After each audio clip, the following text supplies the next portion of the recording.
let's just say that you have an opportunity to go on a fabulous trip. A great trip, a really important trip, and one that's really worthwhile. But the only problem is you're not quite sure how to get to your destination. So you hop in the car. What are you going to take with you? What device or application are you going to take with you so you don't waste time and you get to your destination as quickly and efficiently as possible? A GPS. To me, this is still a new invention. I mean, to you, this has been around forever. But a GPS, a fabulous invention.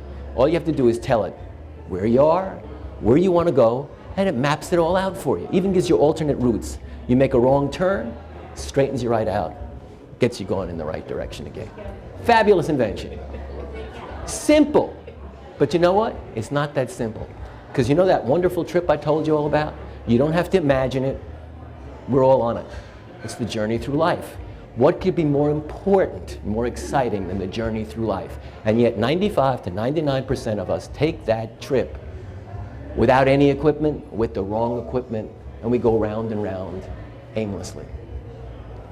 Why is that? And you're going to say they don't make a GPS for the human experience. Well, I'm going to say that I disagree with you. Because each and every one of us was born with the best supercomputer ever invented.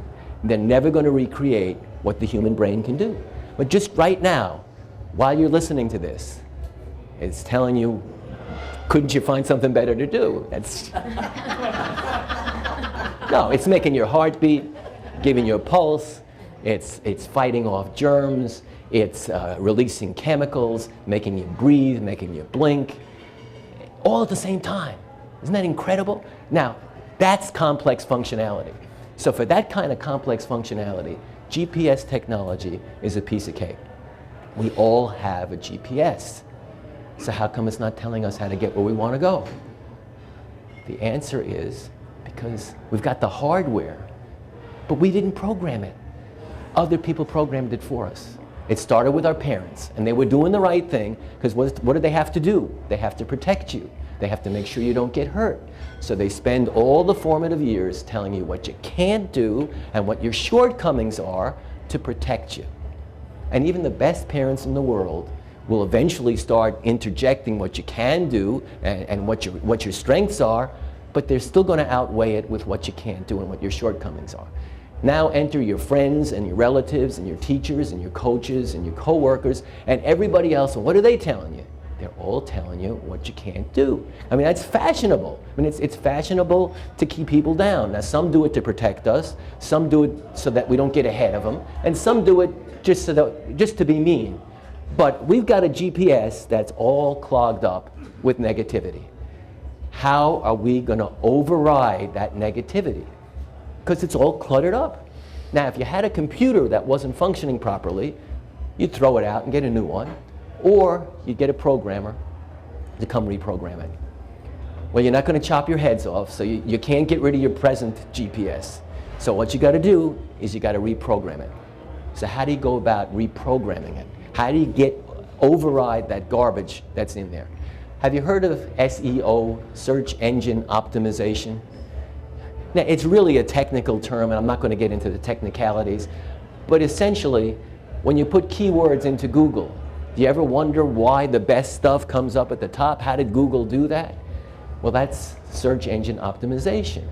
The best websites, the best bloggers, the best article writers know how to put the most energy and the most repetition into their website so that it has the most readers and it's the most user-friendly, and it uses the best keywords over and over and over again, and that's how it rises to the top of the first page. And nobody goes past the first page of Google, so you gotta do that. So to reprogram your GPS, you need to use repetition and energy. Repetition, energy, repetition, energy. What do they have in common? What is the one thing that's going to enhance both of those things? Rhythm. Repetition, energy, rhythm. Repetition, energy, rhythm. And then you add rhyme, and then you got something that if you inject it into your GPS, it's going to get to the top. Now, what one vehicle is made up of essentially energy, repetition, rhythm, and rhyme. Anybody? There you go. Music. Music. Okay? That's what Beat the Blues is all about. It's all about using music, particularly blues music. And why blues music? I don't want to get into this in a second. But blues music, of all the forms of music, is the most energetic, the most rhythmic, the most repetitious, and it comes up with some of the strangest rhymes you ever want to hear. So blues music. So if we put the right words to the right blues music, we've got something that can get to the first page of your GPS. Now some of you are starting to think, this is really strange. What makes him think that this works? Well, I'll bet everybody in this room has at least one favorite song. And when they hear that song, it puts them in a better place. It's got a good message, and it just makes you feel good. But I'll also bet that you might not have heard that song for 20 years, and you only listen to it when you randomly walk by a club or you turn on the radio, and it makes you feel good. The first suggestion I'm going to give you, instead of waking up to the news, why don't you set your alarm clock to wake up to your favorite song? It's going to get you off to a really good start. So not only do each of you have a favorite song that makes you feel better, Bobby and I do a lot of charity work. We play at a lot of old age homes. And a lot of the people have, they have dementia, they have Alzheimer's. They can't remember what happened 2 seconds ago. And then I'll start singing a song from the 50s, and I'll see there's 4 people, and they're lip syncing all the words from a song they haven't heard in 40 years, and they don't remember what happened 2 seconds ago. Why is that? Well, it gets to that, they got it in their GPS. Now, unfortunately, most of the songs from the 50s are not going to help anybody. You know, they have meaningful words like bee-bop-a-lula, she's my baby, bee-bop-a-lula, don't mean maybe. Tutti frutti are Rudy, wop bop a loom mop a lop bam boom. That's going to do you a lot of good. But the potential is there. And if you go back and you listen to maybe Frank Sinatra's High Hopes, or Curtis Mayfield's Keep On Pushing, Gloria Gaynor's I Will Survive, there's stuff that you will remember the words to that have a great message that will really, really help you. And finally, one last point. What's the 7th letter of the alphabet?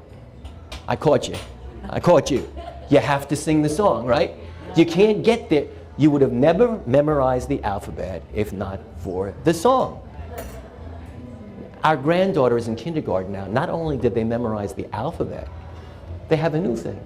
They have a different song for every color, and each one of these songs not only teaches them how to sing and how to memorize notes, but how to spell the colors, and every object in the world that comes in that color.